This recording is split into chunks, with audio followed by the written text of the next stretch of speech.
Today's video is all about how to find the perfect Airbnb. We've stayed in Airbnbs all over the world. Japan, Estonia, Taiwan, Australia, Finland, just to name a few. In fact, we've been living in Airbnbs non-stop for the past 3 months as we slow travel across Europe. Stick around all the way to the end of the video to get our tip for getting the Airbnb you want at an even lower price than what's listed. Welcome to our freedom years. Hi, I'm Gillian. And I'm Stephanie. We're a couple who saved and invested our way to financial independence, which allowed me to retire in my 40s. And I retired in my 30s. Our financial freedom has allowed us to take on a lifestyle of slow travel across Europe and beyond with our 2 little dogs along for the ride. To take a look at our slow travel lifestyle, you can check out all our destinations in the link above, and as well we'll put them in the description below. As part of this slow travel adventure that we've been on, we've stayed in amazing Airbnbs in Krakow, Poland, in Lviv, Ukraine, and a few places now in Turkey. Right now we're sitting in a really cute little Airbnb in a town of Kaş. It's a pretty little town on the southern coast of Turkey known as the Turquoise Coast. So with all of this Airbnb experience, we wanted to share our best tips and tricks so you can find the perfect Airbnb for every time you travel. So for the purposes of this video, we're going to assume you've already opened an Airbnb account and you're ready to start searching. So the first thing you're going to do is you're going to need to think about and then input in the search filter your basic requirements, starting with the city that you're looking for as well as the dates. You'll also need to know the number of people who will be staying and give some thought to whether they each need a bedroom or would they be happy camping out on the sofa. An important consideration is whether you want an entire place to yourselves or if you can make do with just a room. This is also the time to think through what amenities are needed, which might be different for a short-term stay, such as a couple of nights, versus long-term, which would be a couple of weeks or more. Examples of amenities you'll want to think about will be Wi-Fi, does it have a full kitchen, is there a washing machine available, or even a dishwasher, air conditioning or heating, just to name a few. At this point, Airbnb will be giving you a short list based on the filters you've set so far. And I'd recommend at this point to be searching using the map view and taking a look at the location. The location you'll want to select will be quite a personal thing depending on the purpose of your trip and how you're planning to spend your time. So are you going to be going to a particular place each day and you want to be right close by to it? Or are you there for more tourist reasons and you want to be near more of the major sites? As well, you want to scan for what kind of shops or restaurants are nearby.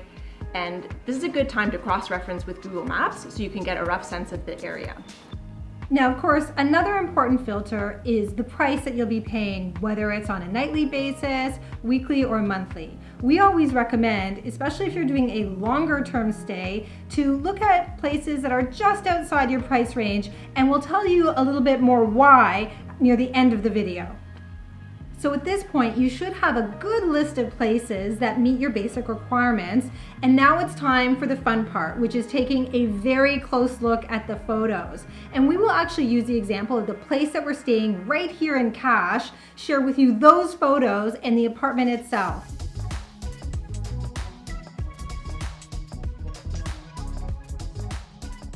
So when you go through the photos, it's quite critical to ensure that all of the rooms that you'll be using are in fact pictured, because we had one situation where one of the rooms, the bathroom, was not pictured and it turned out to be very unsuitable. So a few photography tricks that you should be aware of when looking at photos. First of all, a wide angle lens can make a room look extra spacious. So just be sure you know what you might be getting in terms of dimensions when you're looking at those photographs. The other thing to consider is whether any filters were used that make a room look artificially bright. In fact, it's a very good idea to understand where the different windows are placed if the lightness and brightness of an apartment is very important to you. Another thing to consider when looking at the photographs is, what are you seeing? Not just the furnishings, but is there any personal clutter within the space? So sometimes people rent out Airbnbs that they actually use themselves or their family uses, and sometimes it's run purely as a business. For us, we like to go with those that are run purely as a business because typically those are very clean and fresh and have minimal personal effects within them, but it's really up to the individual. Some people like using Airbnbs because it gives you a sense of what it's like to live like a local. So that's perfectly fine if you want to have someone else's belongings there to give you a sense of the local flavor, then that's great. Just something to be aware of when you look at the photographs. Now that you've started narrowing it down to your favorites, it's time to dive into the reviews of those listings. We usually look for at least the last 6 months, if not 1 year's worth of reviews in quite a bit of detail. We recommend you pay close attention to the tone of people's comments. Are they simply saying it's nice, or are they being really generous with their compliments? Make sure to look for comments on things that wouldn't show up in photographs, such as noise levels or how busy it is on the street just outside. Since we typically have longer stays, we like to look to the comments to see how well equipped the kitchen is, which is important for us to be comfortable over the longer term. And finally, cancellations. If you see notices that the host has canceled more than a few listings, that's definitely a red flag, and I would recommend you steer clear of those ones. So going through other people's comments is a really important part of our process.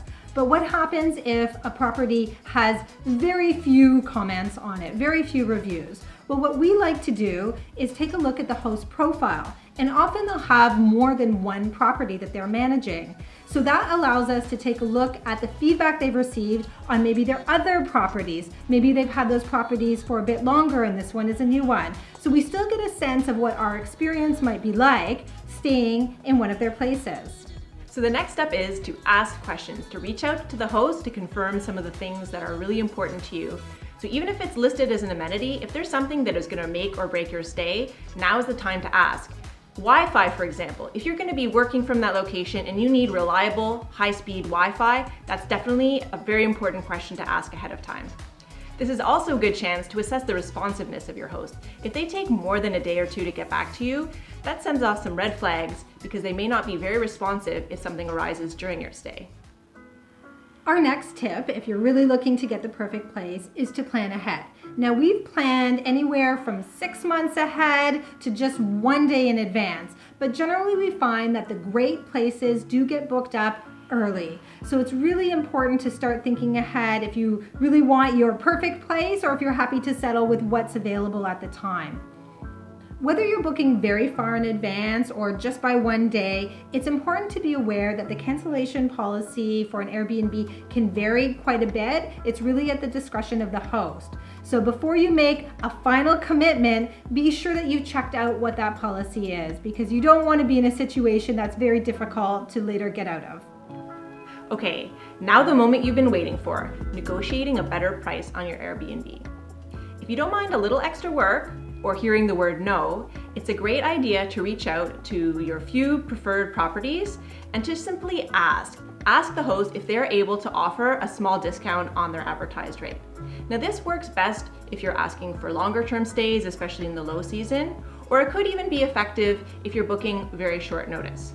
The worst thing they can do is to say no, and then you can still book at the current price if that's something that you want to go ahead with. So to be honest, this is something we do for every single time that we need to rent an Airbnb. So we will gather together a list of about 5 or 6 properties. We will email all of them via the Airbnb platform, and we will simply ask. Now the trick for us is that we are typically booking a long-term stay, and we're often traveling in the off-season. So often the hosts are more than happy to get their place filled during that time for a longer stay and will extend a discount to us. So we have done this successfully for many, many, many Airbnbs.